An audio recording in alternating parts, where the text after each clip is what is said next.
Kyle Larson today, what an effort. I mean, when you look at what he did, led 181 laps, swept all the stages, big points day for him. Alex, starting with you, could this be the return of the Kyle Larson from 2021? I 100% believe it could be. I've already picked him as my championship pick. I did that in our predictions episode a few months ago. Did it on my podcast. I think this is just a year of Kyle Larson. He is going to just be on fire all year round. He's doing the Indy 500 this year. Like, he's just doing everything you could possibly imagine, and I think it's going to translate to a bunch of success on the NASCAR Cup Series circuit. He's I see no reason why he couldn't go on another tear and win 10 races again this year. It's just he's Kyle Larson. Like, he is truly the guy, but it's also you could also not see that from them this year because he kind of had not an off year, but not as good of a year last year.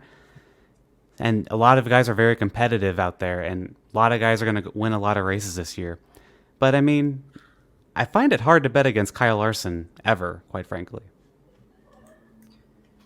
Alex, to your point, I think it says a lot about the quality of a driver that we can call a year where he won 4 races and finished second in championship points, kind of off year for him because we know that Kyle Larson is capable of even greater than that, like winning 10 races and, of course, the championship like he did 2 years prior in 2021. And I see no reason as well why he couldn't go out and do that again this year.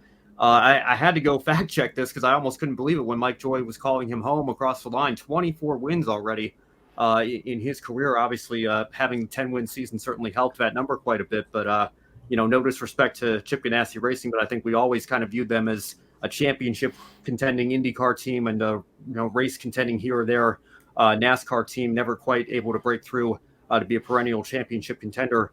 I mean, if can you imagine if Kyle Larson had started his career at Hendrick Motorsports just like Jeff Gordon and Jimmy Johnson did? I don't know that he can get to 93 and 84 respectively, but I could see him by the time his career is wrapping up, in kind of the Kyle Busch, Kevin Harvick range of around 60 wins. The pace that he's going, there's no reason to believe he can't hold that pace in many respects. And, today was just further proof of that. I think we could definitely be seeing flashbacks to 2021 by the end of the year.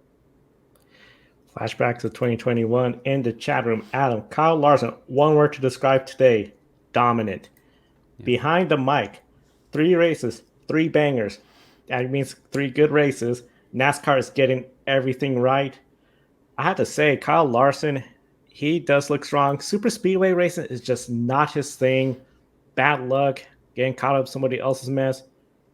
Atlanta, that's behind him now. He led all his teammates. William Byron, that was an odd moment. He came home 10th after it looked like a big trash bag or something got on the front of his car, literally covered more than half of the front. Had to make a green flag pit stops. Chase Elliott 12th, Alex Bowman 18th, and Bowman, he tried a little strategy to try to get some stage points in stage 2. That didn't exactly work out. Ross Chastain, the other Chevrolet driver to finish in the top 10 along with William Byron.